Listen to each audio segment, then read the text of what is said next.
This case is a serious case with serious allegations. But in America, you're still innocent until proven guilty. If this indictment is true, if what it says is actually the case, President Trump was incredibly reckless with our national security. You know, those might seem like fairly innocuous remarks, kind of zinging the president over these allegations in this latest suit that will really be arraigned for in little more than 2.5 hours from now. But it does represent a bit of a seismic shift going on right now, where the candidates who are opposing him for the nomination are beginning to speak out against his behavior. Thomas Peterffy doesn't need the reminder. The Interactive Brokers founder and chairman has been looking at that crowd. I think, Tom, you were interested in Ron DeSantis. You still might be, but you might be seeking someone outside the pack. It's good to have you, Tom. Maybe you can explain where you are now. Thank you. So I grew up in a socialist country, and I'm deathly afraid of ending up in the same situation. And I will do practically anything to avoid it. So I would like to vote for a person who, in my view, is most likely to be able to win the general election. And accordingly, we have to pick somebody in the primaries that we believe is most likely to win the general. And that is going to be a person that I believe is more likely to be a centrist candidate. So that is clearly not Donald Trump in your eyes, even though he polls competitively with the president right now, as does Ron DeSantis. But neither of those so far interest you. Who does? Well, you know, the issue with Trump, I believe that he can get the women to vote for him. So I don't think he can win the general. Now, I was very enthusiastic about DeSantis, but when he passed his 6-week abortion bill, I thought that maybe that drastically weakened him in a general election. So we are standing there and waiting to see who else will emerge. All right. I'm told that you've liked Governor Youngkin in Virginia, who so far seems to have held off on a run. That doesn't mean he will always feel that way. But what do you like, or at least find attractive about him? So I think that he is the person that most people will find very, very attractive. And he of course, goes along with the main Republican ideas of individual freedom and economic freedom, and that's where the issue basically is. And less regulation, smaller government, etc. So I think that he would be an ideal candidate, although he is not very, very likely that he is going to run, not at this point, certainly. Yeah. You know, Don, when you step back and you look at the field as it stands now, the fact that you were looking at a Governor Youngkin who might not enter the race, might never enter the race, does that mean the other candidates down the list, from Nikki Haley, Tim Scott, to Chris Christie, none of them interest you? Well, you know, I did have a meeting with Ramaswamy, and he wait for the debates. He's an extremely attractive candidate.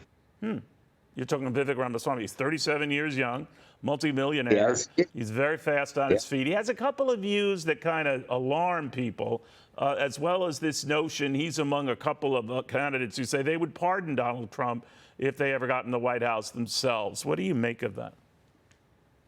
Well, everybody has to say that because everybody has to appeal to the Trump voters, right?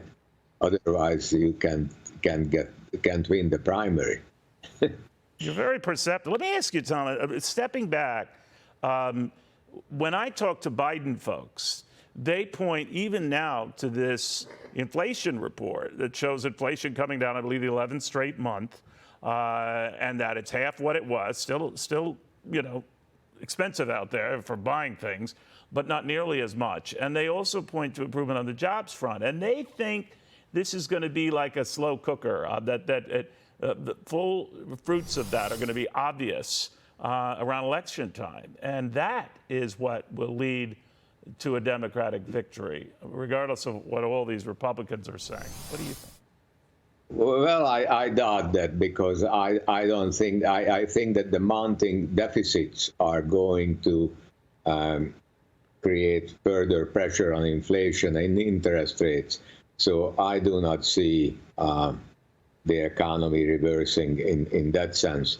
But so the issue is that this banking crisis, I think, is by no means over. So, you know, these banks have lent out their money long term and depositors' money. And so currently we have 5% interest rates, and most of these banks are paying nothing, or are paying a fraction of 1%.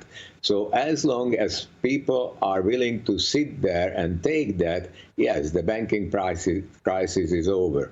But if people wake up to that idea, for example, at Interactive Brokers, we pay 4.58% interest on idle uninvested cash.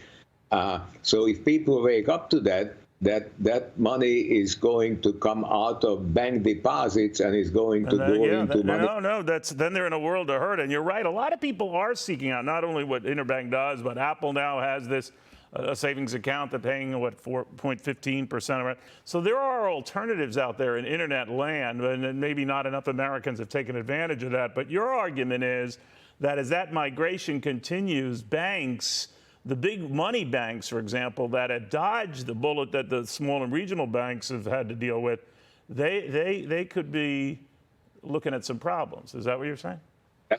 That's absolutely what is going to happen. So I think people cannot sit there forever and watch getting no interest on their money when interest rates are 5%. I mean, I don't see how long that can go on.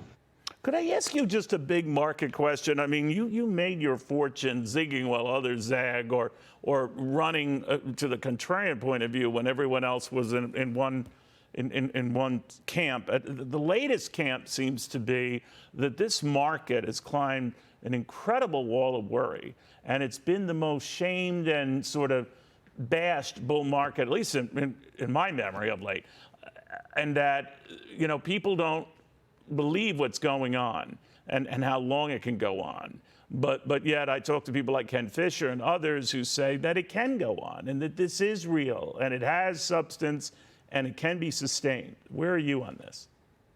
So it has to be looked at in the backdrop of on the one hand, the spiraling debt crisis, and on the other hand, the promise of AI. And that is a very real thing. So as computers get faster and faster and they analyze huge data sets, they are able to make predictions. And those predictions will narrow down, becoming more and more accurate very soon. And that is going to help us allocate resources most efficiently. And that will basically bring an economic nirvana. So, you know, we are between these two places. On the one hand, we have the potential social and economic collapse due to the spiraling deficits. On the other hand, all the promises that AI will bring us. The question is, who is going to get there first? Yeah, but that's the same feeling of the internet in the early days, right? To say anything that has anything to do with that technology, buyers come storming in. But could we have a blow-off here of some of the lesser names hit hard? This time it's going to be much quicker than the internet. Ah, okay. So whatever we go through, we'll go through it fast. The internet revolution basically delivered on its promises, but it just took 20 years longer than we first thought it would. But this time this is going to happen within 5 to 10 years, I think. Wow. All right. That would be a record. Thomas Peterffy, very good seeing you. Interactive Brokers founders and chairman, very influential GOP donor as well. And we'll see what candidate catches his fancy as the race ensues.